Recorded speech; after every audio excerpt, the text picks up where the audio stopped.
Assalamualaikum warahmatullahi wabarakatuh. Alhamdulillah, terus kita memuji Allah Subhanahu wa taala, Zat yang Maha Kuat, Maha Perkasa, Maha Bijaksana dan Maha Adil. Dialah yang paling layak untuk disembah, dipatuhi, ditunduki, dicintai dan juga ditakuti.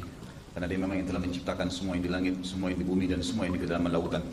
Dan Dia yang telah menggantungkan segala nikmat yang diberikan kepada kita dengan kalimat alhamdulillah. Maka sangat wajar kalau sebagai orang yang beriman sering mengulangi kalimat yang mulia ini.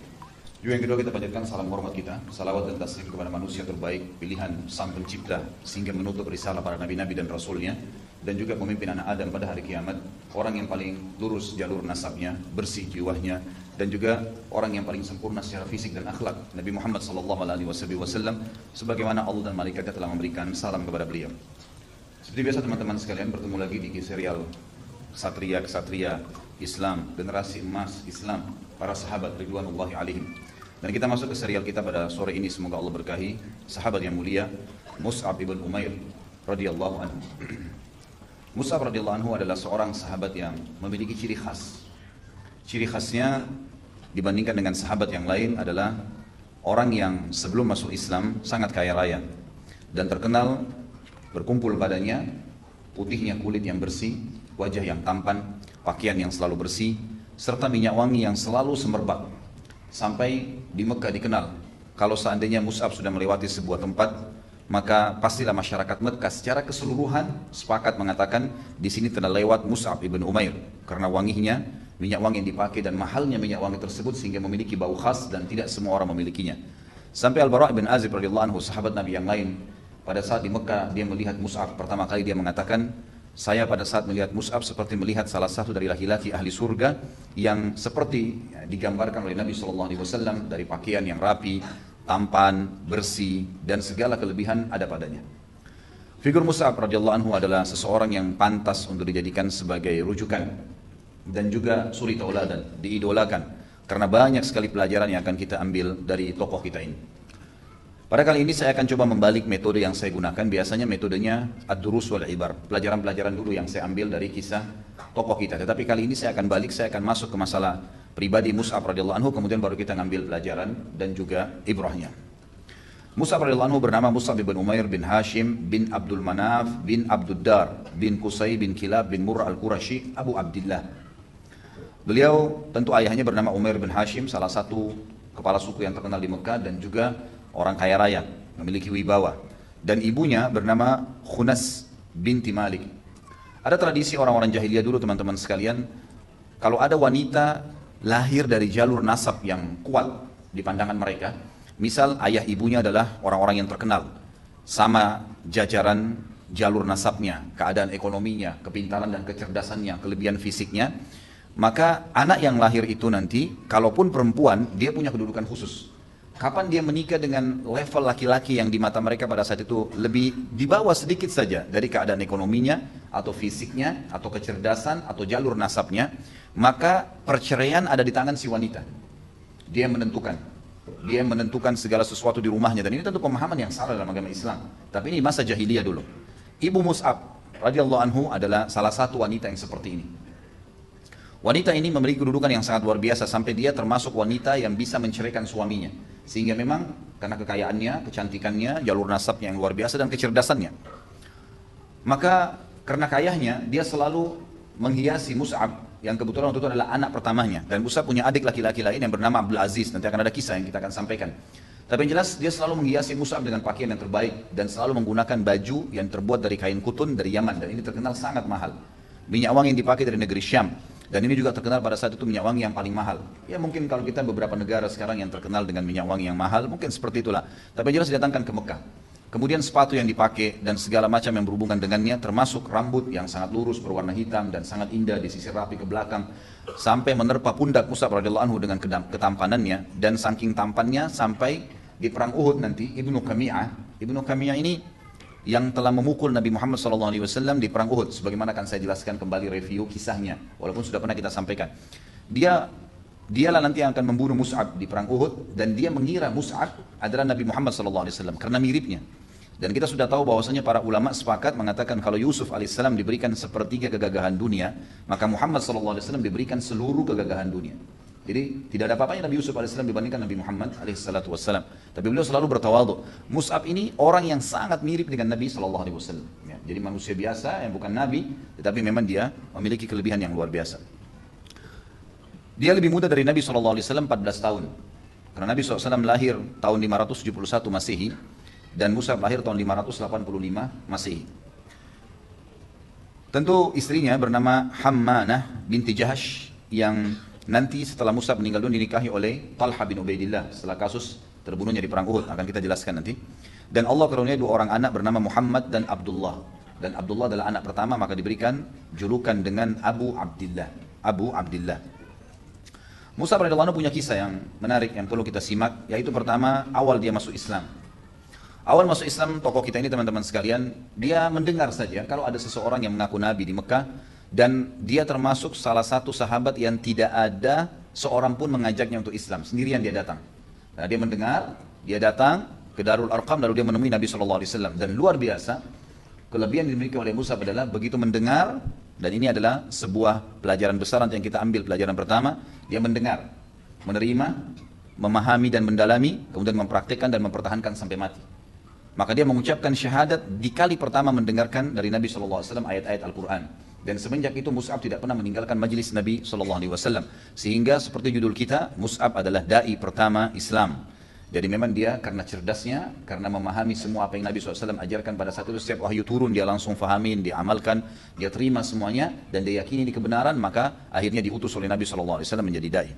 Waktu dia masuk Islam tentu setelah syahadat, dia menyembunyikan awalnya karena dia takut dengan ibunya yang memiliki kedudukan tadi saya bilang. Tapi akhirnya ketahuan juga oleh ibunya. Maka oleh ibunya semua fasilitas Mus'ab ditarik. Apapun itu, dari pakaian, dari makanan, dari uang, segala-galanya. Dan Mus'ab itu belum punya pekerjaan. Kemudian dikurung di dalam rumah dan dijaga oleh beberapa bodyguard kalau kita sekarang. Dengan badan-badan yang kekar dan siap memukul Mus'ab setiap saat kalau dia mau lari. Sampai akhirnya tentu setelah dia masuk Islam dan dia dihukum seperti ini, datanglah perintah Nabi SAW memberikan para sahabat untuk hijrah ke Habasyah, Ethiopia. Dan beliau pun ikut hijrah.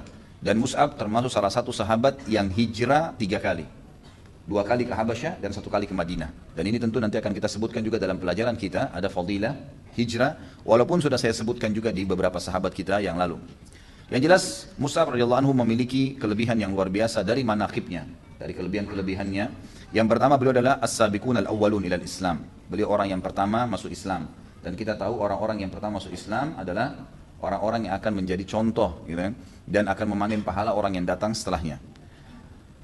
Kemudian yang kedua, kelebihan Mus'ab radhiyallahu anhu adalah beliau sabar dalam Islam. Setelah masuk Islam, beliau sabar. Dan beliau meninggalkan semua kenikmatan dunia walaupun sudah di depan matanya. Karena ibunya cuma mengatakan, tinggalkan agama Muhammad, kau akan dapatkan semua fasilitas. Apapun yang sudah saya kasih, saya akan berikan kembali. Tapi syaratnya tinggalkan. Tapi dia tidak mau. Dan dia terima untuk supaya dipukul, dihukum, disiksa. Gitu kan. Dan ini teman-teman yang pegang buku bisa melihat dari halaman 70 sampai halaman 74 tentang kisah masuk Islamnya Mus'ab radhiyallahu anhu dan rentetan kisah bagaimana dia dihukum oleh ibunya. Tentu Mus'ab ini, jangankan Al-Bara' tadi radhiyallahu anhu yang berkata tentang kelebihan Mus'ab masalah sebelum Islam ya.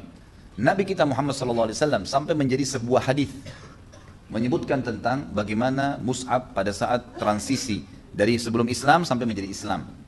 Kata Nabi SAW, "Ma ra'aitu bi Makkah ahadan ahsanul lummatan."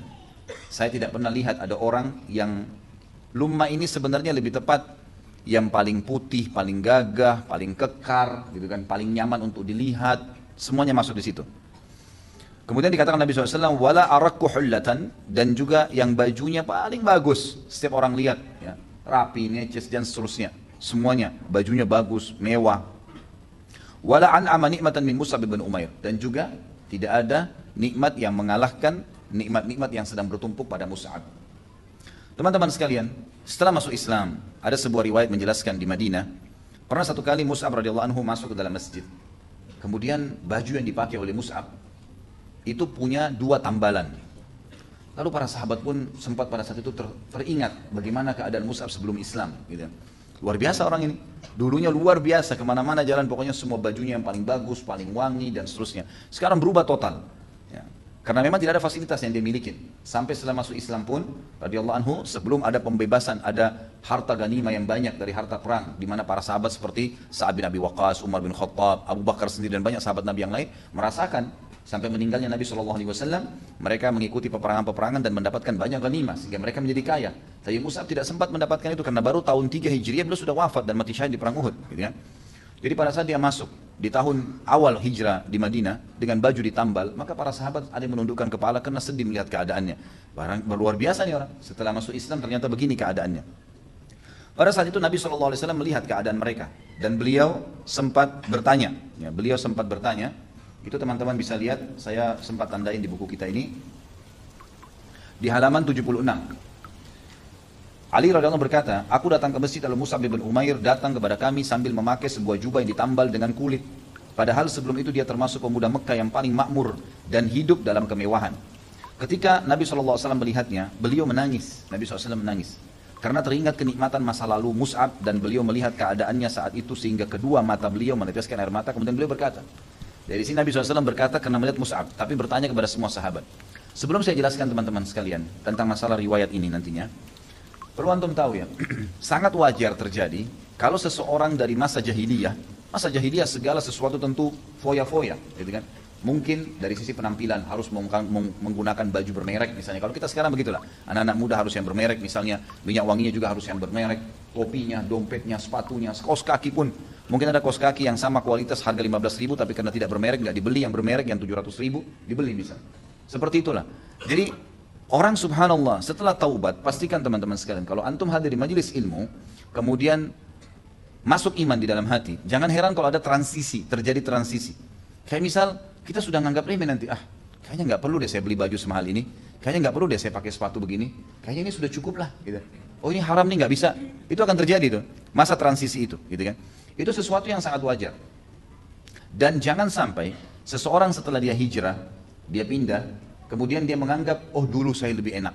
Itu pemahaman yang salah teman-teman. Tentu setelah antum hijrah pun jangan kotor, jangan kelihatan kumuh, tidak, bukan itu yang dimaksud ya. Nanti akan kita jelaskan kenapa Mus'ab mengambil langkah itu. Tapi yang jelas, kita tetap rapi, kita tetap bersih. Tetapi iman itu akan membawa kepada kesederhanaan, qana'ah namanya. Ya, bisa menerima keadaan. Ada mobil, naik mobil, nggak ada naik angkot, biasa aja, gitu kan. Saya tahu ada seorang ikhwah yang subhanallah dulu saya tahu betul bagaimana kehidupannya, miliarder yang luar biasa, masih muda, sudah punya banyak usaha. Setelah dia mengikuti pemahaman pengajian dan rutin mengikuti pengajian, mungkin selain saya juga ada, tapi dia rutin mengikuti pengajian saya memang.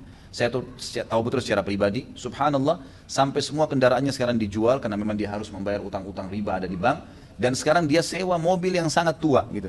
Saya baru ketemu aja kemarin, gitu kan, di salah satu kota di Indonesia, tidak usah saya sebutkan. Kemudian saya ketemu lalu saya heran melihat dia dengan perubahan yang luar biasa dari pakaian yang sederhana, tapi tetap bersih dan rapi, gitu kan. Penampilan yang dulunya tidak pernah pelihara jenggot, sekarang sudah berjenggot. Dengan penampilan mobil yang dia sewa dulunya pakai mobil Alphard, setiap datang kalau temuin saya, tiba-tiba berubah sekarang sewa mobil. Saya tanya, di mana mobilnya? Dia bilang sudah saya jual semua Ustaz. Kenapa? Ya karena saya melihat riba, walaupun saya pakai mobil bagus, tapi itu utang semuanya. Dan akhirnya menjadi masalah buat saya. Bahkan setelah saya jual semua, ada mungkin 4-5 mobil, semua masih belum bisa nutupin. Tapi ucapan lisannya, alhamdulillah Ustaz. Ada ketenangan jiwa yang tidak pernah saya rasakan dulu. Dulu cuma selalu bawaannya sombong, bangga-banggaan, selalu yang dibicarakan sama teman-teman tuh materi-materi saja. Mobil ini keluar tahun baru nih, model ini yang baru keluar, terus bersaing, dijual lagi mobil tersebut, ganti lagi dengan mobil yang sama, hanya karena beda tahunnya. Pakaian diikutin perkembangannya, segala macam lah hal yang berhubungan dengan duniawi. Ternyata ini teman-teman sekalian bukan terjadi sekarang, waktu kita saja. Di zaman Nabi SAW terjadi. Dan renungi apa yang Nabi SAW katakan kepada para sahabatnya tentang masa transisi ini setelah melihat Mus'ab. Kata beliau, antumul yawma khairun am idha gudhiya ahadikum bijafnatin min khubsin walaham. Qulna nahnu yawma idin khairun nukfal mu'na wa natafarragu lil ibadah. Faqal bal antumul yawma khairun minkum yawma idin. Kata Nabi SAW, saya mau tanya kalian, apakah hari ini keadaan kalian sekarang setelah masuk Islam dalam kesederhanaan, semua dirasa cukup aja, nggak usah berlebihan, kemudian tidak terlalu menjadikan dunia sebagai target, apakah itu lebih baik bagi kalian atau di zaman dulu waktu kalian di masa jahiliyah? Kebetulan Mus'ab yang menjadi target pembicaraan karena beliau dulu orang kaya raya. Di zaman dulu di mana dia selalu dihidangkan makanan di depannya di nampan yang terdiri dari roti dan daging. Makna kalimat ini, semua apa yang dia inginkan dilayani. Semua kebutuhannya dipenuhi. Di zaman jahiliyah Nabi SAW tahu nih sahabat-sahabat orang yang sangat mampu semua, kepala suku. Mereka mustahil duduk satu tempat majlis bersama orang-orang yang dianggap lebih rendah nasabnya, gitu kan. Mustahil Abu Sufyan duduk dengan Bilal, mustahil Khalid bin Walid duduk dengan Khabbab bin Arad dan seterusnya radhiyallahu anhum ajma'in. Tetapi setelah Islam mereka duduk sama-sama, pakaiannya sama, mereka makan satu piring, minumnya segelas bersama. Perubahan total gitu kan. Maka kata sahabat, "Ya Rasulullah, tentu menurut kami hari yang dulu lebih baik. Hari yang dulu lebih baik. Dari sisi kenikmatan kami lebih baik. Kami mendapatkan kecukupan hidup sehingga kami bisa konsentrasi ibadah." Maksudnya, kalaupun kami dalam keadaan tetap sama dulu, kemudian kami kalau mau ibadah jahiliyah maksudnya ya, kalau kami mau berbuat apapun yang dulu diperintahkan, yang walaupun salah, saya bisa lebih tenang, kami bisa lebih tenang. Jawaban Nabi SAW, dan ini jelas, yang ini kita ambil pelajaran, tidak, justru kalian pada hari ini lebih baik daripada kalian pada hari itu. Kalau kita lihat di footnote-nya, ada footnote nomor 4, hadis ini riwayat Tirmidzi, dan juga disebutkan oleh beliau di nomor hadis 2476 dalam kitab Sifatul Qiyamah. Beliau mengatakan hadis ini hasan gharib, dan tercantum dalam Sunan Tirmidzi redaksinya seperti yang di bawah ini. Saya langsung bacakan saja bahasa Indonesianya. Bagaimana dengan kalian jika salah seorang dan kalian pergi di pagi hari dengan satu pakaian dan pergi di sore hari dengan pakaian yang lain, diletakkan nampan makanan di hadapannya, lalu nampan yang lain diangkat, dan kalian menutupi rumah kalian dengan kain sebagaimana ditutupi Ka'bah. Maksudnya adalah waktu dulu kalian jahiliyah, kalau setiap keluar pagi pakai baju lain, siang bajunya lain, sore bajunya lain, gonta-ganti baju, dan malu kalau pakai baju yang sama misalnya. Zaman dulu. Kemudian kalian selalu diletakkan makanan di hadapan kalian, gonta-ganti nampannya. Kalau yang piring yang dipakai makan pagi lain, makan siang lain, makan malam lain, dibeda-bedain warnanya, karena memang ini maksudnya kelebihan materi yang dimiliki. Dan kalian menutupi rumah kalian dengan kain seperti kain Ka'bah. Maksudnya memperindah rumah kalian sampai seperti Ka'bah, orang kagum kena ada kiswahnya. Mereka menjawab, "Wahai Rasulullah, kami hari itu lebih baik daripada keadaan kami hari ini. Kami bisa konsentrasi ibadah dan mendapat kecukupan hidup." Maka kata Nabi SAW, "Tidak, kalian hari ini lebih baik daripada keadaan kalian di hari itu." Baik, kenapa secara khusus saya pilih hadis ini teman-teman? Karena saya yakin kalau antum beli bukunya, mungkin tidak faham kalau tidak dibaca ini hadisnya. Karena ini seakan-akan sebuah penyampaian yang butuh penjelasan memang. Yang dimaksud dari sabda Nabi SAW di sini, beliau ingin memotivasi para sahabat dan juga memotivasi kita semua umat yang membaca riwayat ini. Kalau setelah hijrah dan keadaan kita akhirnya menjadi lebih menerima keadaan, lebih merendah, sudah tidak mau lagi jor-joran sama orang, bersaing pada hal-hal yang haram, semua transisi perubahan itu, ketahuilah itu lebih baik, kata Nabi SAW. Kenapa lebih baik? Karena kita akan mendapatkan, kita tidak akan mengejar dunia, kita akan mengejar yang dikenal dengan akhirat. Dan ini bentuk kasih sayang Allah kepada orang-orang yang beriman. Mereka tidak akan berlebihan. Seperti pernah saya jelaskan kasus teman-teman sekalian. Kasih sayang Allah ini sangat luas sampai kepada seorang pencuri pun. Kalau seandainya dia dikeroyokin oleh massa, kedapatan dan dikeroyokin oleh massa, sehingga akhirnya dia berhenti untuk mencuri atau mungkin babak belur. Tetap kata ulama ini adalah bentuk kasih sayang Allah. Karena Allah tahu kalau dibiarkan dia tidak dikeroyokin, Allah tidak bongkar pencuriannya, maka dia akan mencuri lebih banyak dan akhirnya masuk ke neraka, dan neraka dia akan menyesal. Karena Allah sayang diberhentiin tuh, gitu kan. Sama halnya kasus tadi. Kalau Allah biarkan kita dan tidak memberikan kita hidayah dalam keadaan-keadaan foya-foya, hal-hal yang berlebihan tadi, maka akan membuat kita lalai. Dan sampai kapan nih kita lalai? Akhirnya penyesalan yang terjadi. Padahal sebenarnya dengan cobaan atau transisi perubahan ini, maka kita akan jauh lebih dekat dengan Allah Subhanahu wa taala. Itu yang dimaksud. Kemudian selanjutnya teman-teman sekalian adalah, tentu kelebihan saya bilang tadi manakibnya Mus'ab ya. Yang pertama, beliau adalah orang yang pertama masuk Islam. Yang kedua, beliau sahabat dalam Islam dan beliau meninggalkan semua kenikmatan dunia. Yang ketiga, beliau hijrah untuk agama Islam, untuk agama ini supaya dia bisa beribadah kepada Allah 3 kali. Dan ini juga nanti akan kita jelaskan dalam pelajaran-pelajaran kita, bahwasanya sangat penting seseorang hijrah dari satu tempat ke tempat yang lain kalau dia tidak bisa beribadah di tempat itu. Mau itu satu tempat kos ke tempat kos yang lain, tempat sewa ke tempat sewa yang lain, dari sebuah desa atau kota ke kota yang lain dan seterusnya, atau negara ke negara yang lain. Kemudian Mus'ab bin Umair yang keempat adalah setelah dia hijrah 3 kali, beliau memposisikan diri menjadi orang yang bisa meneruskan dakwah Nabi Muhammad SAW. Ini yang jadi target dakwah Nabi Muhammad SAW. Dan beliau akhirnya fokus menangkap, menghafal dan menulis semua apa yang disampaikan oleh Nabi SAW. Dan ini banyak orang yang tidak tahu kalau Mus'ab ternyata radhiyallahu anhu sudah menulis perkataan-perkataan Nabi SAW dulunya, tapi untuk pribadi di Mekah, sehingga beliau memahami benar apa yang disampaikan oleh Nabi SAW dan tertanam benar dalam hati Mus'ab radhiyallahu anhu, sehingga Nabi SAW mengutusnya menjadi da'i, dan akhirnya dialah orang yang telah mendapatkan pahala seluruh penduduk Madinah. Seluruh penduduk Madinah. Kita tahu, kata ulama, kalau seluruh penduduk Madinah didapatkan pahalanya karena dakwanya Mus'ab radhiyallahu anhu, maka berarti seluruh dunia ini umumnya tersebar Islam justru dari tangannya Mus'ab. Karena nanti kita lihat banyak sekali sahabat dari Ansar yang menyebar di sana sini yang mendukung dakwah Nabi SAW itu masuk Islam di tangan Mus'ab. Cukuplah teman-teman sekalian masuk Islamnya dua orang tokoh Ansar yang sangat luar biasa. Sa'ad bin Mu'ad radhiyallahu anhu. Ini yang pada saat meninggal arsy-nya Allah goncang. Masuk Islam di tangannya Mus'ab. Dan juga Usaid bin Khudair radhiyallahu anhu, yang mana sahabat ini kalau membaca Al-Quran, setiap baca Quran malaikat selalu datang mendengarkan bacaannya. Dua orang ini tokoh suku Ansar di Madinah yang masuk Islam di tangan Mus'ab, dan akhirnya seluruh sukunya masuk Islam. Dalam satu hari saja setelah didakwahin maka akan masuk Islam semuanya. Tentu kisah tentang masuk Islamnya dua tokoh ini ada di halaman 77 sampai 82. Saya sampaikan. Mus'ab radhiyallahu anhu waktu datang awalnya kisahnya adalah datanglah beberapa orang dari Ansar, di antaranya namanya As'ad bin Zurarah radhiyallahu anhu, menemui Nabi SAW di Mekah di musim haji, dan akhirnya tertarik untuk Islam dan masuk Islam. Setelah masuk Islam, beliau berkata, "Ya Rasulullah, di kaum saya ada potensi untuk bisa menerima Islam, tapi saya tidak bisa sampaikan. Kirimlah kepadaku atau bersamaku seorang dai yang bisa membantu untuk menyebarkan ajaran agama Anda ini. Saya insya Allah akan melindunginya." Maka kata Nabi SAW, "Baiklah, saya utus Mus'ab bin Umair." Padahal waktu itu baru beberapa waktu ya, baru beberapa bulan lah masuk Islam. Diutuslah oleh Nabi SAW Mus'ab ke Madinah. Begitu tiba di Madinah, Mus'ab radhiyallahu anhu mengatur strategi dan bertanya kepada As'ad bin Zurarah, di mana atau siapa saja kepala-kepala sukunya nih. Diberikanlah nama si fulan, diantaranya Sa'ad bin Mu'ad, Usaid bin Khudair, Sa'ad bin Ubadah, ini semua disebutkan nama-namanya. Maka Mus'ab menjadikan mereka sebagai target. Dengan cara, dalam riwayat di halaman 77 sampai 82 disebutkan, Sa'ad bin Mu'ad mendengar kalau As'ad bin Zurarah membawa tamu dan menjadi dai. Lalu kemudian tersebar berita kalau dia melarang untuk menyembah berhala. Lalu Sa'ad pun mengutus Usaid bin Khudair dan berkata, "Coba kamu lihat ke sana, cari tahu informasi orang ini. Dan usir mereka dari Madinah, termasuk As'ad usir, karena As'ad ini bukan kepala suku. Gitu kan? Usir saya dari Madinah kalau dia buat kekacauan." Datanglah ya, Usaid bin Khudair radhiyallahu anhu ini sebelum masuk Islam kepada Mus'ab dan As'ad dan berkata, "Apa yang kalian lakukan nih? Mengacaukan Madinah, mau memisahkan antara keluarga, memecahkan suku-suku kami. Keluarlah kalau kalian masih mau hidup." Gitu kan? Mus'ab radhiyallahu anhu sebagai dai memiliki sifat yang hakim. Nanti akan kita sebutkan di pelajaran-pelajaran bagaimana menjadi dai yang benar.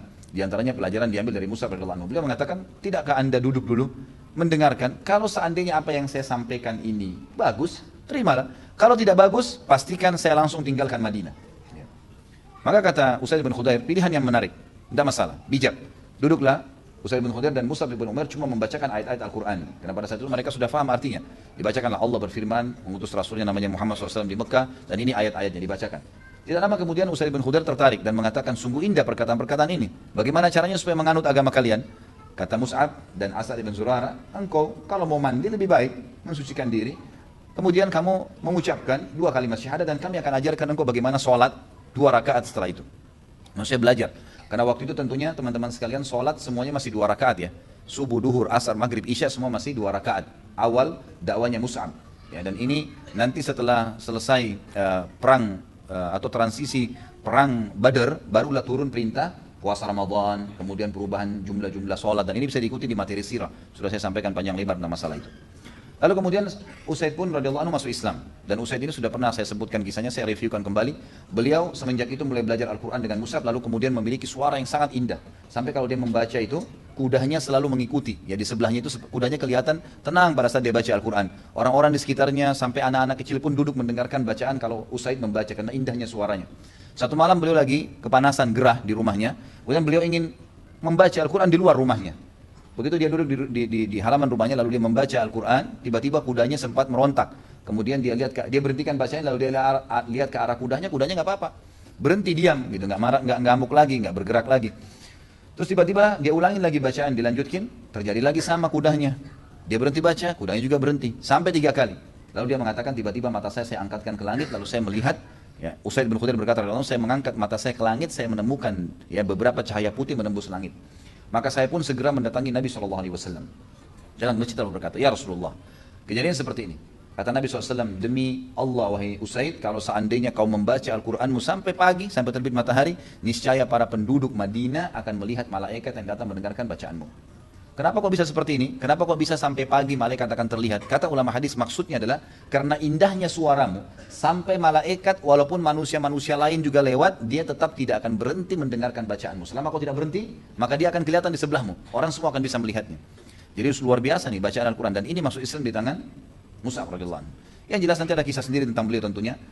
Kemudian Usaid berkata radhiyallahu anhu, wahai Mus'ab, wahai As'ad, di sini di Madinah ada satu kepala suku. Kalau kalian bisa membuatnya menganut agama ini, maka pastikan satu Madinah semua masuk agama Islam. Kata Mus'ab, siapa itu? Kata Usaid, Sa'ad bin Mu'adz, dan saya akan membuatnya datang ke sini. Lalu Usaid pun pulang menemui Sa'ad bin Mu'adz. Sa'ad bin Mu'adz mengatakan, waktu itu mereka tahu Allah ya, tapi bukan musyrik. Mereka mengatakan, demi Allah wahai Usaid, kamu pulang bukan dengan wajah pada saat kau pergi. Sekarang kau berseri-seri, ada apa nih? Lalu kata Usaid, sesungguhnya suku-suku Arab yang ada di Madinah akan mengganggu sepupumu Asad ibn Zurarah. Kebetulan sepupunya Sa'ad ibn Mu'adz, dan kemungkinan karena mereka membenci dakwanya sebagaimana kau membenci dakwah mereka, maka mereka akan memeranginya. Dan masa kamu tega sepupumu akan dibunuh oleh suku-suku Arab, gitu kan? Cobalah kamu lihat di sana. Lalu Sa'ad bin Mu'adz mengatakan, baiklah kalau gitu saya akan datang dan membelahnya.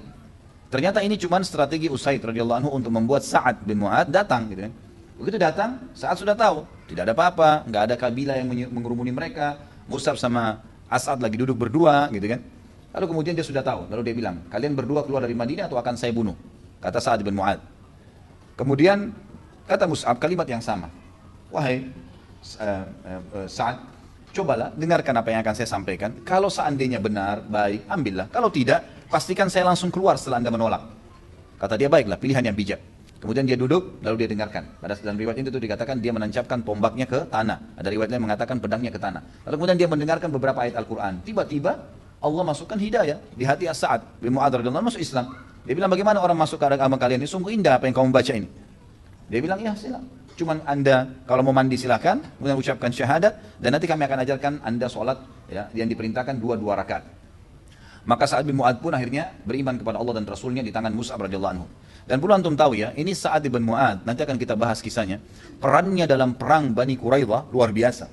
Luar biasa. Beliau adalah penentu keputusan agar 700 ya, pasukan, personel pasukannya Yahudi Quraidah dibunuh semuanya. Itu ada bahasan sendiri tentunya. Dan pada saat dia mengambil keputusan itu, kata Nabi SAW, Allahu Akbar, sungguh saat kamu telah mengambil keputusan yang telah Allah tentukan di langit ke-7. Sebelum diturunkan, maka kau sudah mengambil keputusan itu. Nanti akan kita bahas di bahasan beliau. Tapi luar biasanya orang ini, pada saat dia meninggal, arsy-Nya Allah bergoncang. Sebagaimana Jibril datang kepada Nabi SAW dalam hadis Bukhari mengatakan, wahai Muhammad, sungguh ada berita Sa'ad terbunuh, dan terbunuh karena dia mati kena panah yang terpanah di perang Khandaq, ya, di perang Ahzab. Kemudian ya arsy-Nya Allah goncang gara-gara matinya. Maka satu Madinah pun sempat menangis karena meninggalnya Sa'ad bin Mu'adz radhiyallahu anhu. Yang jelas orang ini masuk Islam di tangan Mus'ab bin Umair.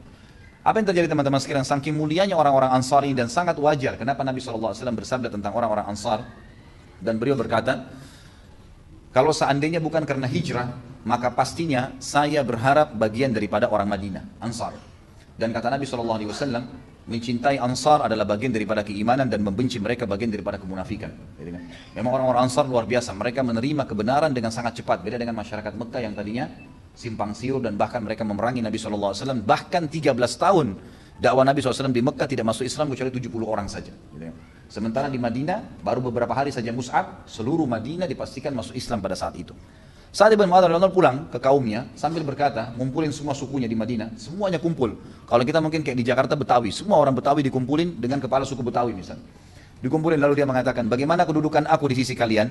Maka orang-orang ya, Madinah mengatakan, Anda adalah pimpinan kami, Anda kepala suku kami, Anda adalah orang yang paling cerdas di antara kami, orang yang paling kaya, orang yang paling disepuji semuanya. Kata Sa'ad radhiyallahu anhu, kalau begitu kedudukan saya di mata kalian, pastikanlah wajah saya haramkan dengan wajah kalian sampai kalian beriman kepada Allah dan Rasulnya. Maka tiba-tiba pada saat itu belum tiba sore kecuali semuanya sudah syahadat, satu Madinah, gitu kan? Dan ini adalah jasa daripada Mus'ab bin Umair radhiyallahu anhu. Dan ini tentu bisa dibaca kisahnya di halaman 77 sampai 82. Kemudian juga Mus'ab radhiyallahu anhu setelah hijrah, orang yang paling pertama yang melakukan sholat Jumat di Madinah. Setelah Nabi SAW dapat perintah tentang sholat Jumat di Mekah, maka beliau adalah orang yang pertama melakukan sholat Jumat di Madinah, dan ini bisa dilihat di halaman 82 juga. Dan puncak daripada kehidupan Mus'ab radhiyallahu anhu adalah mati syahidnya beliau di Uhud. Uhud adalah peperangan yang terjadi di tahun 3 Hijriah, dan ini peperangan yang sangat mulia terkenang sejarahnya sampai sekarang, dan lokasinya setiap orang umrah bisa didatangin. Uhud adalah peperangan yang terjadi setelah orang-orang Quraisy terkalahkan di perang Badr. Mereka marah dan menyusun pasukan 3.000 orang, kemudian menyerang Madinah. Karena Nabi SAW melihat mereka sudah hampir tiba di depan pintu gerbang Madinah. Waktu itu kebetulan Gunung Uhud berada di luar pintu gerbang Madinah. Maka Nabi SAW memanuver pasukan dan mengumpulkan sahabat yang waktu itu terkumpul sekitar 1.000 orang, tapi 300 orang dari orang-orang munafikin. Lalu orang munafik ini dipimpin oleh Abdullah bin Abi Salul keluar dari pasukan untuk membuat pasukan muslimin goyah. Tinggal 700 orang, kemudian Nabi SAW manuver dari belakang pintu tembok, kemudian memasuki kebun-kebun kurma, dan akhirnya mendatangi lokasi Uhud. Kalau kita ibaratkan misalnya tempat tisu ini adalah sebagai gunung Uhud, maka di depan gunung Uhud itu ada kebun-kebun kurma. Dan Nabi SAW di sini, di tempat saya, posisi saya adalah benteng Madinah. Dan yang mungkin tulisan nama ini adalah pasukan orang-orang kafir Quraisy. Sudah menghadap ke Madinah dan sudah akan menyerang pintu gerbang Madinah. Gitu kan. Nabi SAW memanuver pasukannya dari di belakang Uhud sampai di kebun-kebun kurma. Kemudian akhirnya tiba-tiba berada di sebelah, di sisi timurnya pasukan Quraisy. Maka Quraisy pun akhirnya tidak jadi menyerang Madinah dan mereka membalik ya, pasukan mereka untuk menghadapan dengan Nabi SAW. Di sekitar Uhud ada bukit kecil namanya Jabal Rumat, gunung yang kecil yang memang ditaruh oleh Nabi SAW 50 pemanahnya dan dipimpin oleh Abdullah bin Jubair radhiyallahu anhu. Nabi SAW dipesan jangan turun dari gunung ini sampai ada instruksi dari saya, menang atau kalah. Ringkas cerita, mereka melakukanlah perintah Nabi SAW dan pada saat itu nanti akan kita jelaskan di perannya Hamzah radhiyallahu anhu dalam perang Uhud. Beliau bersama dengan Ali bin Abi Thalib dan Zubair bin Awam radhiyallahu anhu majma'in sepakat untuk menjatuhkan benderanya orang-orang Quraisy karena pasukan muslimin 700 orang, 50 di atas bukit pemanah, 650 di kancah peperangan. Pasukan Quraisy 3.000, 2.800 di kancah peperangan, 200 ada di sebuah lembah dipimpin oleh Khalid bin Walid untuk memantau peperangan dari jauh. Jadi 2.800 bertemu dengan 650 gak berimbang. Strategi yang terbaik adalah Hamzah radhiyallahu anhu meminta izin kepada Nabi SAW untuk menyerang pemegang bendera Quraisy. Maka Nabi SAW izinkan. Pergilah 3 orang ini, kemudian mereka menyerang. Sampai akhirnya berhasil menemukan pemegang bendera dan dibunuh. Dan terus Hamzah radhiyallahu anhu membunuh sampai 11 orang dari pemegang bendera dan bendera Quraisy jatuh, yang membuat 2.000 lebih pasukan tadi bubar semua. Ya, mereka menganggap walaupun jumlahnya banyak kalah karena pemegang bendera sudah jatuh semua. Ringkas cerita, waktu semuanya bubar 2.800 pasukan Quraisy berlarian, sampai para sahabat menggambarkan kami melihat kancah peperangan kosong dan kendi-kendi harta-harta mereka semua bergeletakan di padang pasir, serta perempuan-perempuan mereka menaiki bukit-bukit karena mereka biasanya perempuan tidak ditinggal dalam kancah peperangan walaupun kalah, tapi ini saking kocar kacirnya sampai mereka membiarkan wanita mereka melarikan diri sendiri ke atas gunung-gunung. Lalu kemudian dari 50 pemanah ini ada 43 yang turun. Sudah diingatkan oleh Abdullah bin Jubair radhiyallahu anhu, jangan turun. Rasulullah SAW wasiatkan, enggak, tetap turun. Turunlah mereka. Pada saat mereka turun, kemudian terjadilah 200 pasukan orang-orang Quraisy yang dipimpin Khalid bin Walid berada di sebuah lembah, memanuver ya keadaan. Mereka naik ke atas bukit, membunuh 7 orang yang tersisa, lalu menyerang dari belakang. Sisa pasukan muslimin yang 650 yang menyerang, yang mengejar pasukan Quraisy yang 2.000 lebih, dikejar oleh Khalid bin Walid dari belakang dan mendirikan kembali bendera. Sehingga pasukan di tengah-tengah yang 650 ini terhimpit. Dari belakang diserang dengan 200, dari depan 2.000 lebih itu kembali menyerang karena melihat bendera berdiri lagi. Ringkas cerita, banyaklah terjadi korban-korban di situ. Pada saat itu terjadi korban-korban yang sangat banyak karena dari 700 orang, 70 orang mati syahid. 70 orang mati syahid, di antaranya adalah Mus'ab radhiyallahu anhu. Beliau mati syahid di sini. 70 orang mati syahid, dan sebab mati syahidnya adalah karena kasus tadi. Adanya 43 pemanah yang turun dan tidak mau mengikuti perintah Nabi SAW. Tentu ini pelanggaran dengan hikmah Allah Subhanahu Wa Taala. Ringkas cerita teman-teman sekalian, beradalah pasukan di tengah-tengah, pasukan muslimin di tengah-tengah dan mereka terhimpit. Bahkan sampai saking kacaunya, ada pasukan muslim yang sempat membunuh muslim yang lain. Karena sudah kacau balau, sulit membedakan, terserang dari belakang, terserang dari depan. Dan dari 630 pasukan yang tersisa, ya, 70 orang mati syahid, itu semuanya luka. Dan yang minimal ya, di antara mereka yang punya luka itu 7 luka sabetan pedang di tubuhnya, gitu kan. Ini luar biasa, gitu kan, sakit luar biasa gitu. Kemudian terjadilah teman-teman sekalian pada saat itu luka-luka yang parah sampai Nabi SAW terdesak ke Gunung Uhud, dan Mus'ab bin Umair pada saat itu tetap memegang bendera. Datanglah Ibnu Kami'ah. Ibnu Kami'ah ini sebenarnya dia sudah datang ke arah Nabi SAW, kemudian sempat memukul Nabi SAW. Jadi Nabi SAW berada dalam sebuah lubang ya. Lubang ini dibuat oleh Abu Amir namanya. Abu Amir al-Fasiq ini, dia memang dulu mau menjadi raja di Madinah, tapi karena datang Islam, orang-orang menolak dia menjadi raja karena dianggap dia tidak mau masuk Islam. Sakit hati waktu dia dengar pasukan Quraisy tiba di Uhud, dia buat lubang-lubang. Tujuannya agar orang Islam terjerumus jatuh di situ, ditaruh dengan pelapa-pelapa kurma, dan memang Nabi SAW jatuh di lubang itu. Waktu jatuh, datang Ibnu Kami'ah, lalu menghantam Nabi SAW dengan pedang ke pundak kanan beliau dan kesakitan sampai sebulan. Gitu kan, kata Nabi SAW, saya rasakan sakitnya sebulan. Lalu mengambil lagi pedangnya dan diayunkan dengan keras ke arah pipi Nabi SAW sehingga membuat besi dari topi Nabi SAW melengket di pipi beliau. Dan ini sudah kita jelaskan di kisah Talha bin Ubaidillah radhiyallahu anhu pada saat beliau mengeluarkan dua besi itu dengan giginya sampai gigi Talha tanggal gitu kan. Kemudian juga bibir beliau sempat memar, gigi geram beliau pecah dan kening beliau sempat berdarah. Ringkas cerita, Ibnu Khami'ah ini dengan beberapa teman-temannya menyerang Nabi SAW sementara sahabat lagi kocar-kacir. Sampai datang Talha, datang beberapa sahabat diantaranya Abu Bakar, Umar, membela Nabi SAW. Barulah Ibnu Khami'ah ini menyingkir. Waktu dia menyingkir, sementara dia mau bergabung dengan pasukan, dia kaget melihat ada orang persis dengan Nabi SAW karena rambutnya sama. Rambut Nabi SAW dibiarkan sampai ke pundaknya dan tidak diikat, dibiarkan terbuka. Dan kalau dikena angin tertiup, gitu kan kelihatan. Menggunakan baju jubah yang berwarna putih, memegang bendera muslimin. Maka dia mengira Nabi SAW. Lalu kemudian dari belakang dia menyabet tangan Mus'ab radhiyallahu anhu yang kanan sehingga bendera tadi jatuh, hampir jatuh. Tapi Mus'ab radhiyallahu anhu sempat menangkap dengan tangan kirinya. Cuman karena darah mengucur dan kesakitan, maka Ibnu Khami'ah kembali lagi memotong tangan kiri Mus'ab radhiyallahu anhu dan akhirnya bendera tersebut hampir jatuh dan oleh Mus'ab dipegang dengan sisa tangannya radhiyallahu anhu. Kemudian datang Ibnu Khami'ah dan menusuk dadanya sehingga Mus'ab mati syahid. Mus'ab radhiyallahu anhu mati syahid. Jatuh lagi dan dia menyebarkan berita, aku telah membunuh Muhammad. Aku telah membunuh Muhammad. Padahal sebenarnya dia sudah lihat tadi Nabi SAW pertama, tapi karena miripnya dengan Nabi SAW sampai dia mengira Nabi keluar dari lubang dan sekarang pegang bendera dan dia membunuhnya. Maka Abu Sufyan sempat pada saat itu mengatakan, sungguh ya, aku lebih percaya kepada Umar daripada Ibnu Khami'ah. Pada saat pasukan muslimin sudah luka semua, maka Abu Sufyan datang ke dekat Gunung Uhud lalu berkata, apakah ada Muhammad? Diam mereka. Apakah ada Abu Bakar? Mereka diam. Apakah ada Umar? Mereka diam. Lalu Nabi SAW mengatakan, jawablah. Maka berkata Umar, mereka semua masih hidup. Maka pada saat didengar suara Umar, kata Abu Sufyan, demi Allah, kau Umar lebih saya percaya daripada Ibnu Khami'ah. Pasti Muhammad masih hidup.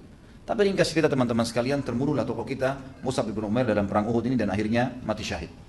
Ini kurang lebih kisah tentang Mus'ab radhiyallahu anhu. Dan kita masuk sekarang ke masalah ad-durus wal ibar. Pelajaran-pelajaran yang kita bisa ambil daripada kisah tokoh kita ini. Yang pertama teman-teman sekalian adalah tidak menunda hidayah yang sudah ada di depan mata. Dan ini sudah menjadi tradisi umumnya sahabat. Mereka kalau lihat kebenaran langsung diikuti. Kayak antum misalnya dengar di pengajian nih, ada informasi yang positif tentang apa yang bisa membuat kok saya rasanya lebih mau berubah, mau beribadah, mau meninggalkan dosa. Maka itu segera dirangkul, itu tanda hidayah. Dan mereka tidak pernah menunda masalah itu, termasuk tokoh kita Mus'ab bin Umair yang baru pertama kali mendengarkan dakwah, kemudian dia langsung menerima, mendalaminya, kemudian menyebarkannya. Sampai akhirnya seluruh penduduk Madinah dan menyebar ke seluruh dunia Islam yang telah diterima di tangan Mus'ab bin Umair. Yang kedua teman-teman sekalian, adanya, dan ini yang saya ingin titik beratkan, adanya fadilah dan perintah untuk berdakwah dan menjadi da'i. Dan ini kita lihat dari perilaku Nabi SAW pada saat menunjuk Mus'ab radhiyallahu anhu. Dan kita dengarkan sama-sama ayat-ayat Al-Quran yang memerintahkan masalah itu. Yang pertama, surah Al-Ahzab, surah nomor 33 ayat 45 sampai 48. A'udzubillahi minasyaitonirrajim. Al-Ahzab 33 ayat 45 sampai 48. Tentu ini enggak ada di buku antum ya. Ini tambahan. Pelajaran-pelajaran ini adalah tambahan. Semua pelajaran yang kita pelajari dari awal sahabat Abu Bakar sampai sekarang, Mus'ab bin Umair radhiyallahu anhu, ini durus wal ibar tidak ada di dalam buku kita. Tapi saya coba susunkan. Makanya kalau yang mau nulis silahkan ya. Firman Allah, dalil pertama tentang masalah pentingnya dakwah dan juga menjadi dai, surah Al-Ahzab 33 ayat 45 sampai 48. A'udzubillahi minasyaitonirrajim. Ya ayuhan nabiyyu inna arsalnaka syahidan wa mubasysyiran wa nadhira wa da'iyan ila Allah bi'idzni wa sirajan munira wa basyiril mu'minina bi anna lahum minallahi fadlan kabira wa la tuti'il kafirin wal munafiqin wa da'adzahum wa tawakkal 'ala Allah wa kafa billahi wakila.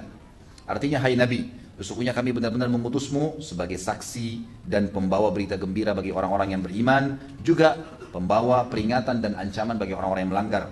Serta kamu menjadi da'i, orang yang harus menyampaikan agama Allah ini. Da'i di jalan Allah dengan izinnya, dan engkau memiliki cahaya yang sangat terang, Al-Quran, petunjuk, nggak perlu ragu. Tugasmu adalah pada saat berdakwah, dan ini perintah bagi semua da'i. Apa yang mereka harus lakukan pada saat mereka berdakwah? Mereka menyampaikan, engkau menyampaikan berita gembira kepada orang-orang beriman tentang kelebihan-kelebihan yang akan mereka dapatkan. Jadi dalam berdakwah teman-teman sekalian, kita dianjurkan memulai dengan busyra, penyampaian berita gembira. Ada dalam ayat dikatakan mubasyira. Kalau bahasa sederhananya, fadilah-fadilah amal yang kita akan kerjakan. Ini sholat akhi, sholat ukhti, dapatnya ini loh. Puasa, dapatnya ini loh. Begitu, disampaikan berita-berita gembira kepada mereka. Jangan dimulai dengan ancaman. Ancaman itu hanya akan dilakukan setelah berita gembira ditolak. Jadi selalu kita sampaikan tentang fadilah perbuatan amal yang sedang diinginkan. Allah mengatakan itu. Sampaikan berita gembira kepada orang-orang beriman tentang apa yang dijanjikan buat mereka. Dan dalam berdakwah, jangan pernah kau mengikuti orang-orang kafir dan orang-orang munafik. Dan tinggalkan saja semua omong kosong mereka, serta bertawakallah kepada Allah. Sesungguhnya Allah ya sudah menjadi cukup sebagai wakil atau penolong untukmu. Jadi di sini kalau dalam berdakwah pasti akan banyak orang ngomong tuh, itu garis keras, itu fundamentalis, itu ini, itu teroris, itu segala, nggak usah peduli. Dan tetap aja berdakwah, sampaikan tentang kebenaran yang Allah Subhanahu Wa Taala telah perintahkan kepada kita.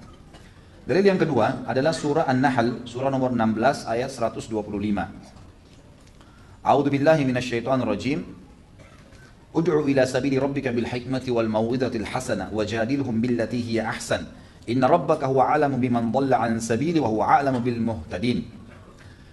Berdakwalah engkau hai Muhammad di jalan Tuhanmu dengan hikmah. Hikmah itu dengan bijaksana. Sebagian ulama mengatakan makna hikmah adalah wad'u syai'in fi mawdhi'ihi. Meletakkan segala sesuatu pada tempatnya. Jadi kita tahu kapan kita menegur, kapan kita menyapa, kapan kita mengingatkan, kan gitu. Mungkin tidak cocok kalau orang mengingatkan sesuatu, orang baru bangun tidur misalnya, atau orang dalam keadaan emosi yang sangat tinggi, gitu kan? Atau mungkin dia lagi suka-sukanya dengan kemaksiatan yang sedang dia kerjakan, gitu kan? Jadi mungkin ada peletakan sesuatu pada tempatnya. Kita tahu kapan kita harus berdakwah. Gitu. Saya pernah duduk di pesawat dengan satu orang, dan mungkin pada saat dia melihat performan mungkin pada saya, dan saya bisa membaca itu dari bahasa tubuhnya, kayaknya dia agak ganjil duduk di sebelah saya awalnya. Kemudian saya biarkan saja. Saya tetap dengan aktivitas saya, lama-lama dia bertanya sendiri. Dia mulai bertanya dan ternyata dia seorang muslim. Mulai dia bertanya tentang hukum-hukum syariat dan saya jawab. Ternyata setelah dia mengetahui bahwasanya jawaban yang dia butuhkan semua terjawab, maka dia merasa nyaman dan tentram. Akhirnya sampai 1 jam, 2 jam, kurang lebih perjalanan semuanya itu diisi dengan pertanyaan agama. Jadi kita tetap saja ya berjalan dengan hikmah. Kita tahu kapan kita harus ya, menyampaikan dakwah itu. Lalu dikatakan wal mau'izatil hasanah, dan peringatan-peringatan yang baik, wajadilhum billati hiya ahsan, dan berdebatlah kalau harus berdebat dengan cara yang baik. Inna rabbaka huwa a'lamu biman dhalla an sabili, sesungguhnya Allah tahu siapa yang sesat dari jalannya, wa huwa a'lam bil muhtadin, dan dia tahu siapa yang orang-orang mau mengikuti petunjuk. Jadi di sini ada 3 retorika ya, kita menyampaikan dengan hikmah, kemudian dengan mau'izah hasanah. Hikmah itu memilih waktu dan tempat yang tepat. Kemudian ya, mau'izah hasanah, peringatan-peringatan yang positif, janji-janji Allah yang baik. Peringatkan dengan surga, tentang surga sebelum neraka. Ya, janji-janji yang didapatkan sebelum ancaman-ancaman. Ini semuanya, gitu kan. Kemudian juga dalam firman Allah Subhanahu Wa Taala yang lain, Allah berfirman dalam surah Al-Hajj, urutan 22 ayat 67. Kita nggak boleh ragu dengan kebenaran Islam dan kita harus tahu ini syariat yang benar. Sampaikan di jalan Allah. Kata Allah Subhanahu Wa Taala, "Likulli ummatin ja'alna mansakan huwa nasiku, fala yunazi'annaka fil amr, wad'u ila rabbika innaka la'ala hudan mustaqim." Sesungguhnya hai Muhammad, setiap umat kami sudah tentukan syariatnya. Semua sudah punya syariat yang mereka jalankan. Dan kamu sendiri juga punya syariat. Maka jangan sampai pernah ada yang ya, membantahmu dalam syariat yang sedang kamu bawa ini. Dan dakwahkanlah, sampaikanlah di jalan Tuhanmu. Sesungguhnya kamu berada di jalan yang lurus. Dan ini berarti memang kita disuruh menyebarkan agama Islam itu dan tidak boleh ragu dari apa yang telah disampaikan. Kemudian juga ayat surah Al-Qasas, ayat demi ayat memerintahkan kita untuk berdakwah dan meyakini tentang kebenaran agama ini sehingga kita bergegas seperti yang Musa pernah lakukan, berdakwah, menyampaikan, jangan menunda dengan tujuan mendapatkan pahala dari orang-orang. Surah Al-Qasas surah nomor 28 ayatnya 87. A'udzu billahi minasyaitonir rajim. Wa la yasuddannaka an ayatillahi ba'da id unzilat ilaik. Wad'u ila rabbika wa la takunanna minal musyrikin. Jangan sampai ada yang mengalihkanmu hai Muhammad, dan semua dai juga masuk dalam ayat ini yang mengikuti Nabi SAW. Setelah ayat-ayat itu sampai kepadamu, sudah tahu kebenaran, jangan lagi ada yang mengalihkan. Enggak, itu mungkin maknanya begini. Enggak, sudah jelas perkataan Nabi SAW, penjelasan para sahabat, maka kita dakwakan. Dan kata Nabi SAW, kata Allah SWT, dan dakwahkanlah itu semua di jalan Tuhanmu, dan jangan kamu termasuk orang-orang yang musyrik. Kemudian teman-teman sekalian, ini semua perintah untuk Nabi SAW ya, tapi juga masuk kita sebagai umatnya. Dalil terakhir ayat Al-Quran tentang perintah Allah kepada Nabi Muhammad SAW adalah surah Asy-Syura, surah nomor 42 ayat 14-15. A'udzu billahi minasyaitonir rajim. Wa ma tafarraqu illa min ba'di ma ja'ahumul ilmu baghyan bainahum. Orang-orang ahli kitab yang sedang kau dakwahi hai Muhammad, Yahudi dan Nasrani, mereka tidak berselisih tentang terima atau enggak ya dakwah yang kau sampaikan ini, kecuali justru setelah ilmu datang kepada mereka. Jelas kok ini benar Islam, ya, lanjutan daripada agama yang disampaikan oleh nabi-nabi sebelumnya, Musa dan Isa alaihi wassalatu wassalam. Jelas Al-Quran adalah pelengkap daripada Taurat dan Injil, jelas disebutkan dalam Taurat dan Injil dan seterusnya, gitu kan. Itu semua karena hasud di antara mereka. Mereka tidak mau karena hasud saja.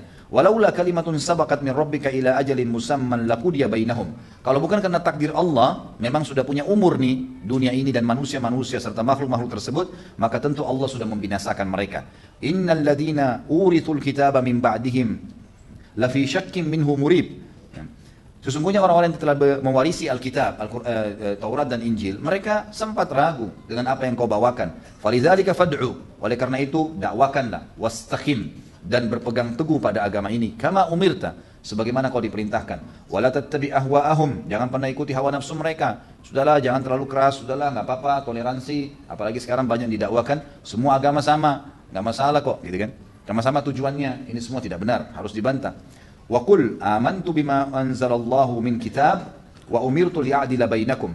Katakan cuma satu, aku beriman kepada apa yang telah Allah turunkan kepadaku dari Alkitab, Al-Quran, dan aku diperintahkan untuk berlaku adil di antara kalian. Menyampaikan ini, meluruskan kalau Isa bukan anak Tuhan, gitu kan? Uzair bukan anak Tuhan bagi orang-orang Yahudi juga. Allahu Rabbuna wa Rabbukum. Allah Tuhan kami dan Tuhan kalian. Lalu apa yang harus diperselisihkan? Lana amaluna wa lakum amalukum. Nah, kami juga sudah punya syariat diturunkan dan sebagaimana kalian punya syariat, cuma ini melengkapkannya. La hujjata bainana wa bainakum. Tidak ada argumentasi yang kalian harus sampaikan di antara kami dan di antara kalian. Allahu yajma'u bainana. Kalau kalian mau menolak, maka Allah pasti akan menyatukan kita di hari kiamat. Wa ilaihil masir. Dan kepadanya lah kita akan atau kalian akan dikembalikan. Umat ini teman-teman sekalian, tadi itu perintah untuk Nabi SAW dan masuk di antaranya kita sebenarnya. Tapi kita juga sebagai umat Islam tidak boleh tinggal diam. Antum hadir di majelis ilmu jangan tinggal diam, harus sebarkan. Apa yang sudah dipelajari disebarkan, asal jelas sumbernya, dalilnya, sebarkan. Karena memang agama ini kebenaran, bukan hanya untuk konsumsi pribadi. Harus disebarkan, sebarkan kepada siapapun. Dan itu perintah Allah jelas. Di dalam Al-Quran, di dalam surah Al-Imran, urutan 3 ayat 104 sampai 105. A'udzu billahi minasyaitonir rajim wal takum minkum ummatun yad'una ilal khairi wa ya'muruna bil ma'ruf wa yanhauna 'anil munkar. Harus ada di antara kalian umat itu sekelompok orang, mayoritasnya yang menyuruh kepada kebaikan dan melarang dari kemungkaran, ya. Yang memanggil pada kebaikan, maksudnya agama Islam ini menyuruh kepada kebaikan dan melarang dari kemungkaran. Wa ulaika humul muflihun, dan mereka itulah orang-orang yang beruntung. Makna kalimat ulaika humul muflihun bagi yang berdakwah adalah mereka kalau berteman, kata ulama tafsir, akan langgeng persahabatannya. Kalau berumah tangga akan tentram rumah tangganya. Kalau berusaha maka mereka akan sukses dalam usahanya. Kalau mereka melakukan apa saja aktivitas semuanya diberkahi. Itu makna daripada orang-orang itu mendapatkan keberuntungan. Khusus bagi orang yang berdakwah dijanjikan itu. Wala takunu kalladzina tafarraqu wakhtalafu min ba'di ma ja'ahumul bayyinat. Dan jangan pernah kalian ikuti ahli kitab, Yahudi dan Nasrani, yang justru mereka berselisih, berpecah setelah datang kepada mereka penjelasan-penjelasan. Wa ulaika lahum adzabun azim. Mereka memiliki azab yang berat. Nabi SAW juga mengingatkan kepada kita dalam hadis Bukhari kisah tentang Ali radhiyallahu anhu pada saat perang Khaybar. Ini sebenarnya pernah saya kutip ya waktu kita bahas Ali radhiyallahu anhu. Saya ulangi sejenak, Ali radhiyallahu anhu waktu itu sakit mata. Lalu Nabi SAW sempat mengatakan di malam hari setelah mengepung Khaybar 43 hari, tepatnya 45 hari lah dikepung, dan belum bisa tembus benteng karena kokohnya benteng mereka. Lalu Allah Subhanahu Wa Taala memberitakan berita gembira malam itu melalui Jibril alaihissalam kepada Nabi Muhammad SAW kalau besok muslimin akan menang. Lalu Nabi SAW mengatakan, saya akan memberikan bendera kemenangan ini besok kepada orang yang mencintai Allah dan Rasulnya. Allah dan Rasul juga mencintainya. Kata Umar radhiyallahu anhu, pada malam itu kami tidak bisa tidur karena berpikir siapa yang akan dikasih bendera besok subuh nih, gitu kan? Dan belum pernah saya berharap menjadi seorang pemimpin kecuali pada saat itu karena mulianya. Ada janji Allah dan Rasulnya mencintainya dan dia juga mencintai Allah dan Rasulnya. Maka keesokan pagi habis sholat subuh kata Nabi SAW kepada pasukan muslimin, mana Ali bin Abi Thalib? Kata mereka lagi di kemahnya Rasulullah, dan Ali bin Abi Thalib lagi sakit mata. Jadi bengkak matanya dan tidak bisa melihat sama sekali, buram. Maka kata Nabi SAW datangkan lalu Nabi SAW meniup ya, matanya, dalam riwayat dikatakan meludahi mata Ali radhiyallahu anhu sebagai mukjizat, kemudian sembuhlah mata Ali radhiyallahu anhu. Dan ingat, ini ludah Nabi Muhammad sallallahu alaihi wasallam. Lah iya, karena banyak orang kita konyol kadang-kadang gitu kan. Baca riwayat ini berarti kalau seorang kiai bisa ludahi juga sembarangan orang. Jadi kalau antum mau diludahi sama kiai jangan mau. Jadi ini Nabi SAW, ini penting untuk digarisbawahi. Kecuali memang dia meruqyah berbeda. Tapi kalau ini banyak hal-hal yang aneh-aneh, air diludahin, kemudian dianggap ini bisa berkah. Nah, mudah-mudahan kalau dia sikat gigi, kalau enggak kan jadi masalah. Yang jelas Nabi SAW meludahi mata Ali radhiyallahu anhu, kemudian sembuh. Lalu Nabi SAW memberikan dan berkata kepada Ali wasiatnya, wahai Ali, kau akan membawa bendera ini dan majulah ke benteng mereka dengan tenang. Jangan tunjukkan kepanikan, tenang, jalan, bawa semua pasukan ini maju ke depan. Kemudian tawarkan kepada mereka tetap Islam. Kalau mereka nolak, jizyah, upeti. Kalau mereka nolak, barulah perangi. Dan ketahuilah wahai Ali, kalau seandainya engkau menjadi penyebab seseorang mendapatkan hidayah, satu orang saja itu lebih baik daripada unta merah ya, atau humurun ni'am disebutkan pada saat itu. Maksudnya adalah harta yang terbaik. Karena selama orang itu melakukan ibadah, maka berarti kita akan dapat pahalanya. Kita akan dapat pahalanya. Tapi saksi bahasan kita adalah perintah Nabi SAW walaupun di kancah jihad berdakwah. Sampaikan dakwah itu dulu. Mereka nolak Islam baru jizyah, kalau mereka nolak baru bayar upeti. Juga hadis yang masyhur dari Nabi SAW, ya, siapa yang menyuruh kepada kebaikan, maka dia akan mendapatkan pahala orang yang mengikutinya tanpa mengurangi pahala pengikutnya sedikit pun, gitu kan. Juga hadis yang masyhur, siapa yang memberikan contoh yang baik dalam Islam, man sanna fil islami sunnatan hasanah, gitu kan, maka dia akan mendapatkan pahala orang-orang yang mengikutinya. Dan ini ada sebabnya hadis disebutkan. Pernah saya sebutkan kalau antum masih ingat, kalau ada beberapa sahabat Badui datang karena miskinnya sampai mereka tidak punya kain lagi kecuali satu lembar yang dipasang di badannya.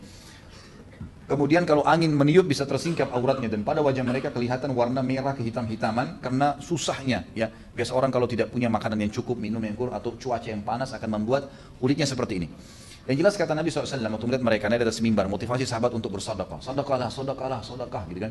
Nabi SAW motivasi mereka, sedekah bisa meredam murkanya Allah, tidak akan berkurang harta hamba karena sedekah, dimotivasi sahabat. Lalu kata Nabi SAW dalam hadis yang panjang penutupannya adalah, dan bersedekahlah kalian walaupun dengan sebutir kurma. Artinya bukan sebutir kurma, setengah kurma. Setengah kurma. Kurma ini teman-teman sekalian maksudnya adalah kalau kalian punya kurma satu butir saya di rumah, datangkan potong dua. Kasih saya setengah untuk saya kasih kepada orang miskin, setengahnya kamu makan. Seperti itulah. Berdirilah seorang sahabat yang mulia, tapi dalam riwayatnya tidak disebutkan namanya. Beliau kemudian ya mengeluarkan beberapa dirham dari kantongnya lalu meletakkan di hadapan Nabi SAW mengatakan, ya Rasulullah, ini saya sedekahkan yang saya miliki. Maka kata Nabi SAW, siapa yang memberikan contoh yang baik dalam Islam, maka dia akan mendapatkan perilaku atau pahala orang yang mengikutinya. Ini kenapa saya titik beratkan teman-teman sekalian, karena banyak orang yang salah faham, menyebarkan bid'ah yang Nabi SAW tidak contohkan dengan hadis ini. Dia mengatakan, man sanna fil islami sunnatan hasanah. Siapa yang memberikan contoh yang baik dalam Islam. Jadi ada katanya sunnah hasanah, gitu kan? Sunnah hasanah. Jadi kita perlu garis bawahi. Lalu mereka bilang ini adalah bidah hasanah. Afwan, pertanyaannya disortir akhi. Jangan digabungin sama yang sudah disortir karena kita fokus ke yang sesuai dengan tema. Taruh itu ya. Jadi banyak orang bilang ini berarti boleh orang melakukan bidah hasan nih, karena masalahnya ada hadis ini sunnat hasanah. Tentu khilaf di antara ulama tentang masalah ini, tapi saya coba memberikan pemahaman dari hadis ini, gitu kan. Ternyata di sini Nabi SAW mengatakan man sanna fil islami sunnatan hasanah. Sunnatan hasanah adalah sunnah yang baik. Maksudnya adalah memang sudah pernah ada contohnya. Sedekah yang sahabat ini lakukan memang sudah diperintahkan sebelumnya. Nabi SAW ceramah ya. Maka karena dia lakukan apa yang sedang Nabi sunnahkan, maka Nabi mengatakan siapa yang menjadi contoh, mendatangkan contoh yang hasanah, yang baik nih. Karena sudah ada. Seperti di satu lokasi, orang sudah tidak pernah salam teman-teman sekalian. Kemudian antum datang, antum hidupkan salam. Lalu jadi tersebarlah salam itu. Menjadi sebuah kebiasaan akhirnya. Hidup sunnah kembali. Maka ini namanya sunnah hasanah. Ini yang dimaksud dengan sunnah hasanah. Jadi ini juga semua adalah dalil-dalil yang menjelaskan tentang pentingnya seseorang untuk berdakwah di jalan Allah Subhanahu wa taala. Jadi kita akan panen pahala orang-orang yang kita dakwahi. Dan ingat teman-teman sekalian, sebuah konsep dasar dalam Islam. Tugas kita hanya melakukan. Itu saja. Anggota tubuh melakukan, mulut ngomong, tangan memberikan isyarat, kaki melangkah, hati bertawakal. Kita bertawakal kepada Allah. Sisanya insya Allah tidak ada, akan tersebar dengan sendirinya. Subhanallah, saya kemarin tablik akbar di Makassar. Jazakumullah khair, teman-teman panitia baru pertama kali ngadakan tablik akbar, tapi yang hadir mencapai 25.000 orang. Nah, penuh, luar biasa, penuhnya, gitu kan. Sebelum bisa sama panitia saya nasihatin saya bilang sama mereka, ikhwani, jangan pernah bangga dengan apa yang antum lakukan ini. Ini mereka datang bukan karena saya, mereka datang bukan karena antum, mereka datang bukan karena ada foto wali kota pada saat itu yang termasuk juga ada terlibat dalam acara. Bukan karena mereka, tapi memang Allah Azza wa Jalla yang mendatangkan orang-orang ini sehingga mendengarkan dakwah. Kita cuma tugasnya menyampaikan dan berijtihad, berusaha saja. Sampaikan. Jangan pernah merasa berat untuk menyampaikan. Syaitan kadang-kadang memberatkan kita. Di sebelah ada teman kita yang salah safnya, Pak, maaf Pak, masuk di saf. Maaf Ibu, maaf ya masuk di saf, rapiin safnya. Gitu aja bahasan. Kadang-kadang syaitan mengatakan nanti dia marah nih, nanti dia begini. Enggak, tolak semuanya. Kita sampaikan. Kalau dia tolak setelah itu tidak ada masalah. Yang penting tugas kita menyampaikan. Allah Subhanahu wa taala berkata kepada Nabi Muhammad SAW, "Ma'alaika illal balagh." Tugasmu hanya menyampaikan, hai Muhammad. Baik, kita masuk sekarang, ada poin-poin yang saya ingin diberatkan teman-teman sekarang. Ada 18 sifat yang harus dimiliki oleh da'i. Ya. Ini kalau bisa kita katakan adab dan tata krama juga bagus. Adab da'i dalam dakwah. Yang pertama teman-teman sekalian adalah ilmu. Harus punya ilmu, baru bisa berbicara. Kalau tidak punya ilmu jangan berbicara. Dan antum sudah termasuk punya ilmu kalau di sub bahasan yang sedang mau dibahas itu sudah paham. Misal kita belum paham semua agama, tapi khusus di bab sholat kita udah tahu nih tata caranya, udah tahu dalilnya, itu yang kita sampaikan. Maka berarti kita sudah punya ilmu di sub bahasan itu. Tapi yang jelas ilmu ini harus teman-teman sekalian, dan tidak boleh kita batasin dengan ilmu yang pernah kita pelajari saja. Terutama hal-hal yang darurat dalam Islam, rukun Islam dan rukun iman. Ini dasar sekali, harus dimulai dari situ. Ya. Kemudian Imam Syafi'i sendiri pernah menasihatin teman-teman sekalian beberapa ulama di Mesir yang ya kalau kita bisa bahasakan selevel dengan beliau. Gitu kan? Imam Syafi'i melihat mereka lagi sibuk waktu dikumpul ulama-ulama Mesir waktu itu. Imam Syafi'i juga sempat datang. Di tangan Imam Syafi'i rahimahullah ada mushaf, ada Quran. Dan beliau sudah hafal Al-Quran, tapi beliau bawa Quran itu. Di tangan para ulama ini, mereka saling menunjukkan satu sama yang lain kitab-kitab fikih. Tebal-tebal di bawah. Mereka saling mau berargumen, nanti ceritanya para ulama ngumpul nih, dalilnya di buku ini, di dalil ini dan seterusnya. Maka Imam Syafi'i rahimahullah begitu tiba disuruh bicara. Diminta karena beliau dianggap tokohnya ulama, bicara di depan para ulama. Lalu kata beliau, satu kalimat yang membuka majelis dan membuat orang hening pada saat itu. Dan ternyata setahu saya Allah alam kisah ini, setelah itu mereka pulang dan mereka sudah paham apa yang diinginkan oleh Imam Syafi'i sebagai nasihat. Kata Imam Syafi'i rahimahullah, sungguh demi Allah, kitab-kitab yang kalian pegang itu telah menyibukkan kalian dari Al-Quran. Gitu kan? Maksudnya adalah kalian sibuk membaca kitab-kitab dan kalian lupa dengan Al-Quran, tidak pernah dibaca. Jadi peringatan Imam Syafi'i rahimahullah artinya pulanglah dan amalkan sesuatu yang dasar. Kemudian yang kedua selain ilmu teman-teman sekalian adalah terus saja mengikuti fatwa dan nasihat para ulama. Nggak boleh berhenti nih teman-teman sekalian. Walaupun antum sudah mulai tahu, ya, sudah mulai ikut pengajian seminggu, masya Allah ada ikhwah akhwat yang saya tahu seminggu 7 kali ikut pengajian. 7-nya ustadz juga berbeda-beda. Itu hal yang baik, positif ya. Imam Nawawi rahimahullah itu yang saya tahu memiliki 7 orang guru dalam sehari, membahas 7 kitab yang berbeda, gitu kan? Jadi luar biasa beliau, satu hari sampai 7 guru 7 kitab yang berbeda, di 7 tempat, gitu kan? Sampai Imam Nawawi saking cintanya sama ilmu, beliau itu sampai kalau mau tidur malam beliau tidur sambil berdiri. Sandar di tembok, pegang kitab, kemudian beliau meletakkan satu kakinya tersandar di tembok, yang satunya berdiri, dipakai menopang. Jadi beliau tidur, begitu bangun baca buku. Jadi saking luar biasanya cinta dengan ilmu, gitu kan. Kalau antum Allahu a'lam nih, saya nggak tahu nih kalau sambil buka buku tidur. Sedangkan bukunya rapi-rapi bagus saya tetap tidur gimana? Tapi bagaimana cintanya mereka pada ilmu? Harus selalu rutin teman-teman mengikuti perkembangan para ulama. Ya, dai-dai ini mengikuti fatwa-fatwa mereka, nasihat-nasihat mereka. Setiap bertemu dengan para ulama, kita harusnya minta dinasihatin. Kemudian yang ketiga teman-teman sekalian, ikhlas dalam berdakwah. Ikhlas dalam berdakwah, tentu sebenarnya ikhlas ini harus di nomor 1 ya. Cuman ini tidak berurut, saya cuman susun secara teracak. Yang jelas ikhlas adalah hal yang penting. Dan ini sudah pernah saya jelaskan, contoh misalnya, sesuatu yang ikhlas karena Allah pasti akan kekal. Pasti akan kekal. Ingat kisah Imam Malik rahimahullah pada saat beliau menulis kitab Muwatta dan mau membukukannya, Allahu alam yang saya tahu itu pada saat itu murid datang mengatakan, wahai Imam, sekarang semua ulama-ulama yang selevel dengan Anda lagi nyusun buku dan sengaja menamakan Muwatta seperti buku Anda. Karena ini dianggap Imam Malik kayak contoh. Kalau apa yang Imam Malik lakukan, yang lain juga lakukan, berarti mereka tenar seperti Imam Malik, seperti itulah. Jadi dianggap saingan, gitu kan? Dan pada saat itu sampai jumlah kitab Muwatta 1.200 buku fikih ditulis oleh 1.200 penulis, semua namanya Muwatta, termasuk Imam Malik, gitu kan? Rahimahullah. Lalu kata Nabi Malik kalimat yang masyhur, maka nadillahi fahuwa baq. Semua yang dilakukan karena Allah, dialah yang akan kekal. Ternyata betul, waktu suku Tatar, Mongolia masuk ke Baghdad dan menghancurkan Baghdad, waktu itu semua buku-buku tulisan para ulama diceburin ya di sungai-sungai, gitu kan? Kemudian banyak muslimin yang dibunuh, dibantai pada saat itu. Subhanallah, termasuk buku-buku Muwatta ya, yang ada tersebar pada saat itu di Irak. Karena Imam Malik di Madinah ya. Tapi ulama-ulama yang ada di Irak pada saat itu yang menulis mencontoh Imam Malik yang ada di Madinah, mereka semuanya dihancurkan bukunya oleh orang-orang Tatar, ini orang suku Tatar, orang Mongolia, dan Muwatta yang ditulis Imam Malik di Madinah tinggal, dan sampai sekarang kita bisa membaca buku itu. Artinya keikhlasan teman-teman sekalian dalam melakukan perbuatan itu akan menghasilkan banyak manfaat. Yang keempat, orangnya hikmah ya. Hikmah ini maksudnya tadi saya bilang meletakkan sesuatu pada tempatnya, dan kita ambil dari kisah Mus'ab radhiyallahu anhu bagaimana beliau sangat hakim, sangat bijaksana dalam mendakwahi Sa'ad bin Mu'adz dan Usaid bin Khudair radhiyallahu anhum ajma'in. Dan ini harus tahu waktu, tempat tepat untuk berdakwah, gitu kan? Kadang-kadang kita nggak bisa berdakwah teman-teman sekalian, kayak kita lagi di busway lagi padat, sulit kita untuk berdakwah. Bagaimana caranya?